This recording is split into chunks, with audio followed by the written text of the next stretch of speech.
Alrighty, earlier today I made a video for you that will walk you through the process of filling out the graphic organizer for your writing, the graphic organizer that looks like this. The video is already made, but unfortunately it doesn't have any sound, so I'm going to show the video and talk while the video is playing, so hopefully I can get this to work. All right, so recently we analyzed the poem titled The Eagle.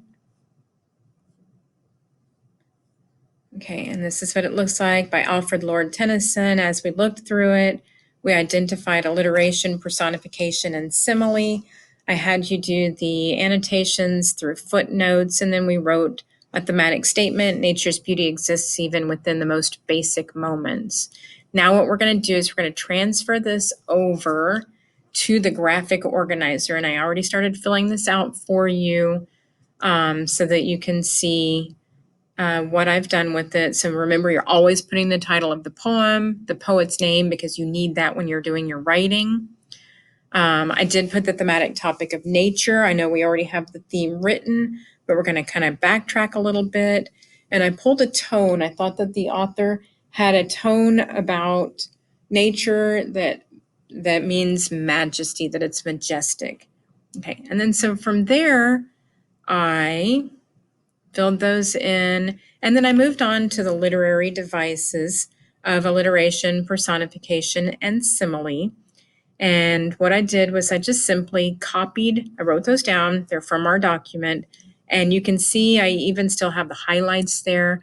I simply copied and pasted directly from the document over onto our organizer, the class crag with crooked hands, the wrinkled sea. And then while I was copying and pasting, I went ahead and just put the theme down at the bottom. Okay, let's go back. Yeah, you see there, that's where the theme is. And there it is. That's where I copied it. All right, so how does the poet use this device to help share the theme?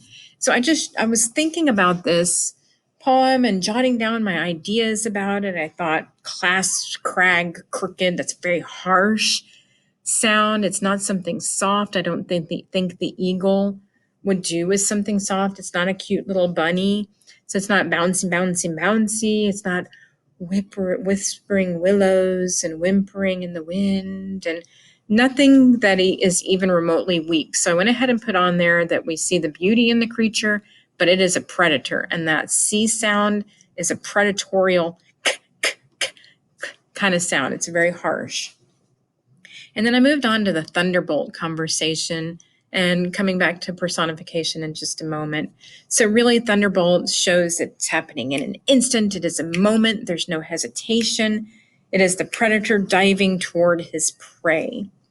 And then when we come back up to personification, we've got the wrinkled sea crawls beneath him. And then we have this he hands. And I started thinking about this he, and it sounds almost like king-like. He and hands certainly brings that into human quality, but here we are with him. He is clasping the crag, and that crag is on a tree that's overlooking miles and miles of the land that he controls. And so that just brought this idea of him being a king. And then when I went back with the thunderbolt and the sea, and some of you may already be seeing my line of thought here, but I got this idea that thunderbolt and sea, that really reminded me suddenly of Greek mythology, and Zeus being the one that holds the thunderbolts and the lightning bolts, and his thunderbolt is his weapon, and he throws it at people or other gods or what have you, and the sea is his brother Poseidon.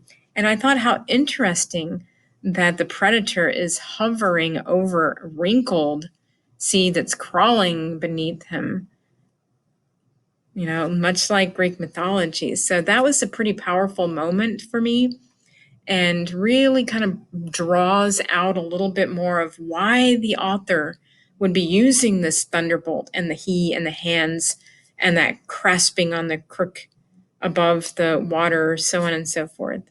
And then I thought, my goodness, all of this is just something simple and basic. He's just an eagle eating. But when you start looking at it in terms of this vast lands and the majesty and so on and so forth, and you really can come around to this nature's beauty exists even in the most basic moments. All right, so hopefully that helps you to fulfill your analysis of your poem and kind of get your ideas going. And then look next for our essay after we've analyzed and so on and so forth and organized. Look next for our essay. I have another video coming that shows an analysis essay itself.